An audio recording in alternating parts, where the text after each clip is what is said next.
Welcome back to our farm, y'all. I have been sort of inactive the last couple weeks because I've been dealing with a migraine that just doesn't want to go away. So I haven't been getting in the garden and filming down there a whole lot. I have had the kids going down there and they've been working on stuff. And when I've been going down there, I have had to just get busy weeding and taking care of stuff, and I haven't had time to do any filming.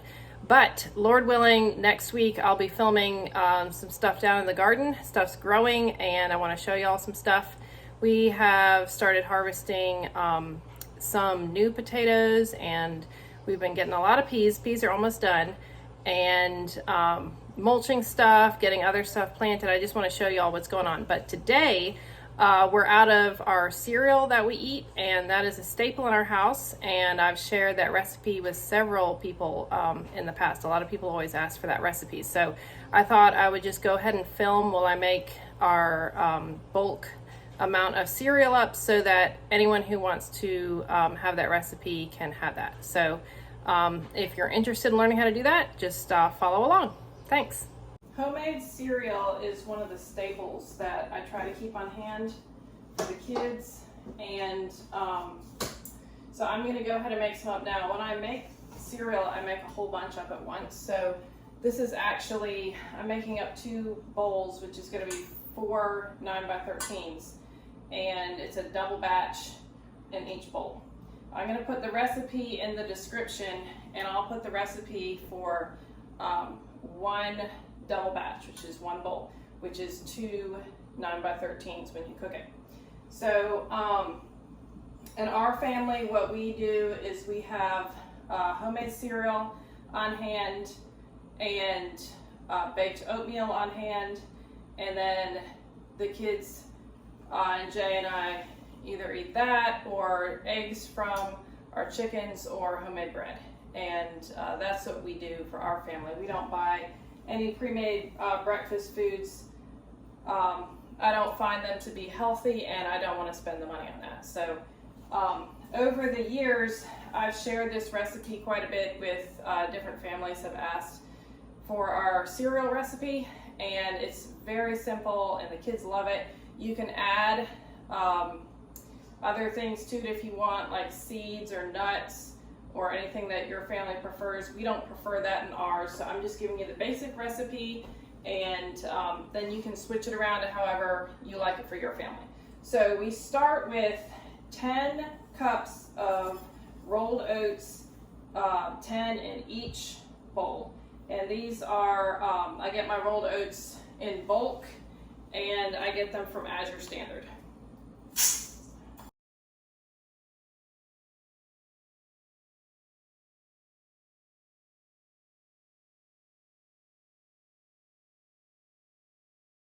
When I get my 50-pound bags of oats and the different things I get, I keep them in these 5-gallon buckets that I got at Tractor Supply. These are food grade buckets, and then we have these, which are actually old ice cream tubs, and they have a lid that goes on pretty tight, and I like to keep rolled oats in one, quick oats in one, and then we use a small amount of white flour. I don't really use a lot, but I keep white flour in one, and then we grind our own grain for whole wheat. That's what we use for our bread and all that, and I keep whole wheat. After we grind, about 10 pounds of wheat berries, which is 2 times through the grinder, fills one of these all the way to kind of overflowing, and that we always make fresh bread the day that we grind, and then we just use it down however many days that takes, then we grind again. But these things are great, and this is a cabinet that my husband's grandfather made, and it rolls on out. So this is where I keep some of my bulk food here. So all right, next up, in each bowl, we are going to put 1 cup of whole wheat flour. And again, this is flour that we ground, and I use hard white wheat, which is a whole wheat. If you're not familiar with wheat berries, hard white is a whole wheat, and it's 1 cup in each bowl here. And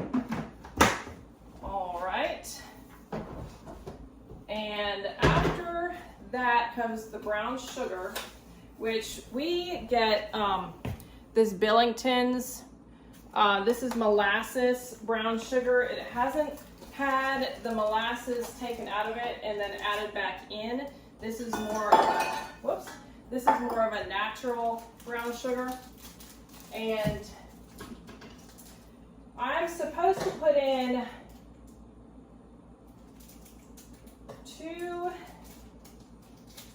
my recipe, the way that we used to make it is 2 cups for each one of these. And we do not put in as much sugar as we used to. I'm going to put in the description the recipe exactly as we used to make it. But now this Billington's, we just split this. This is 1 pound of brown sugar, and I just split it evenly as I can between both of these. So it's definitely less than 2 cups.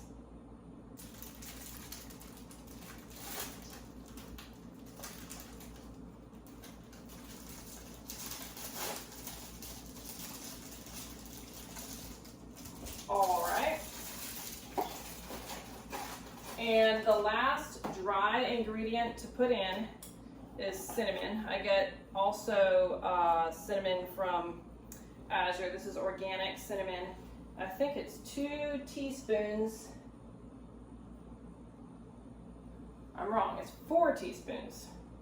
1, 2, 3, 4.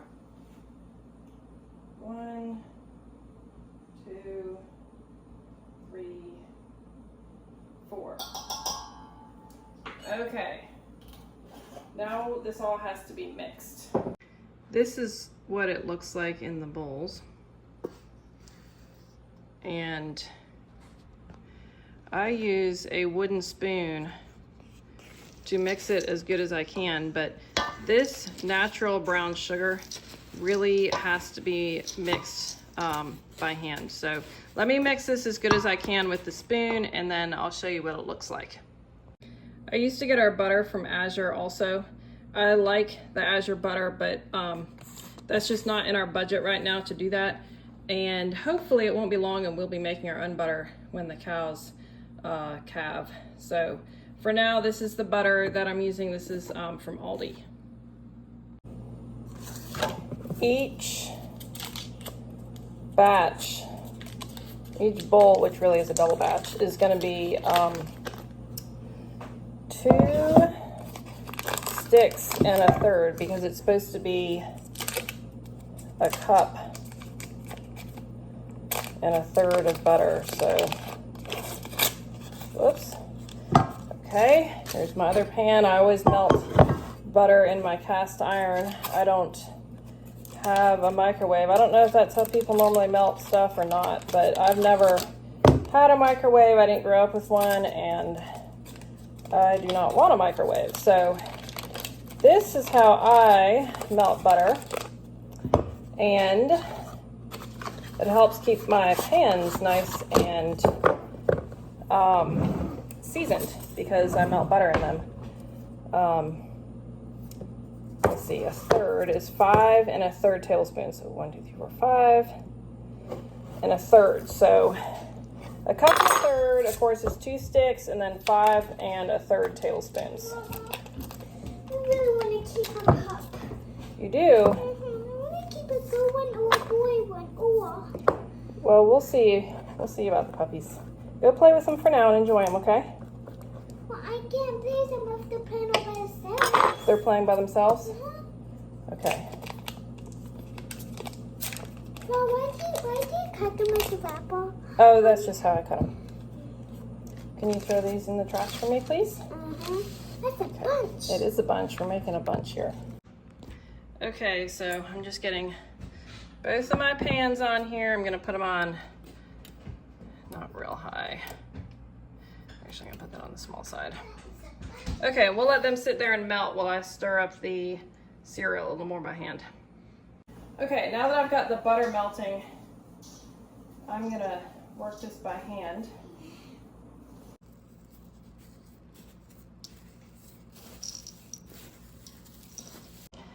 Okay, the butter is almost melted here.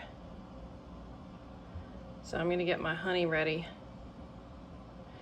Butter is the last thing I put in because it's nice and hot, and it kind of helps the honey mix in. This is the honey we get from Azure.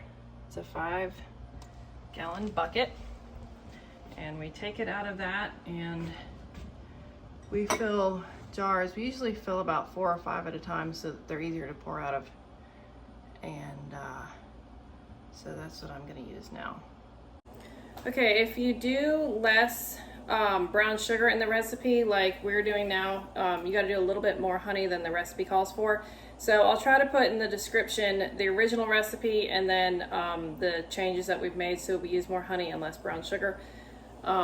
Okay, so the way that we're doing it now with a little less brown sugar, it is 1.5 cups instead of 1.3 cups of honey.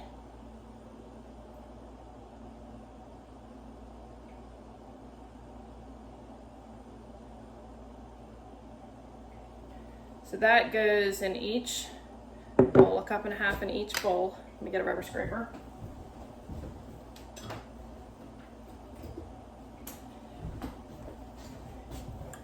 All right, and I just try to make a well in the middle so it doesn't get all over the sides of my bowl. And I pour the honey in and let it sit there for a second, and then I put the nice hot butter on top.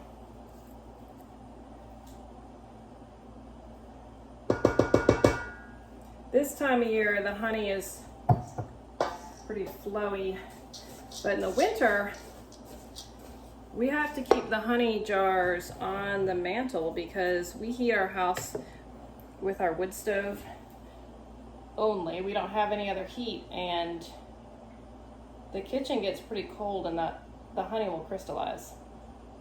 So all winter, our honey jars sit on the mantle to keep them warm. All right, I'm gonna turn that upside down and let it drain, and we'll just start another jar here.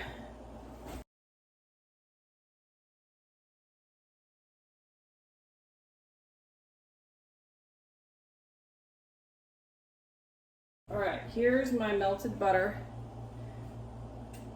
1.3 cups for each bowl here.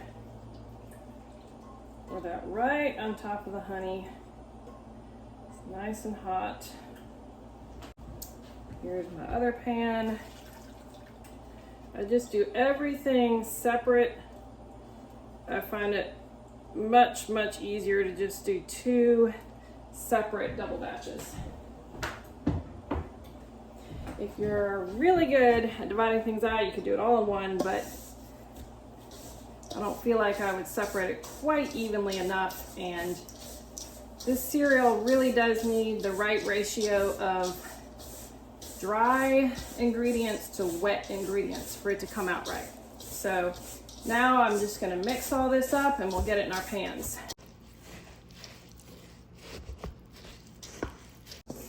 This is when you would add nuts or seeds or anything like that, or coconut if you like that.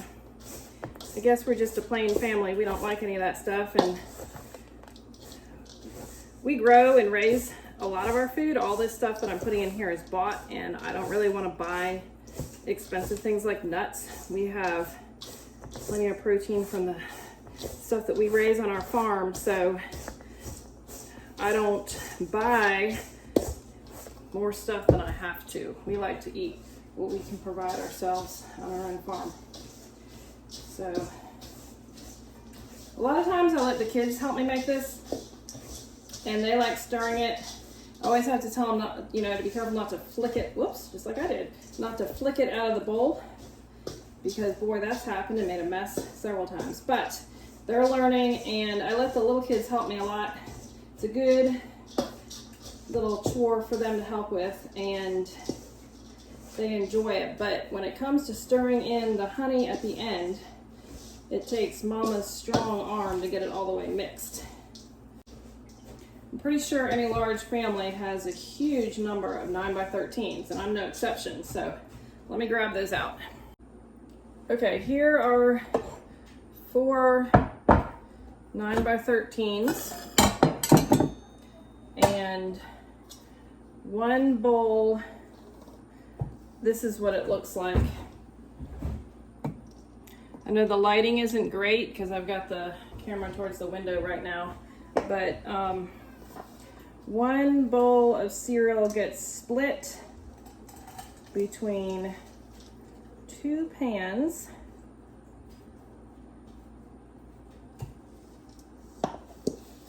And again, this is a double batch. Each bowl is a double batch, so which is what I'm putting in the description. So if you have a small family or you want to make a small batch and see how you like it before you make a whole bunch, just split the recipe in half. What I'm gonna write down, just do half of that. That'll be 1 9x13.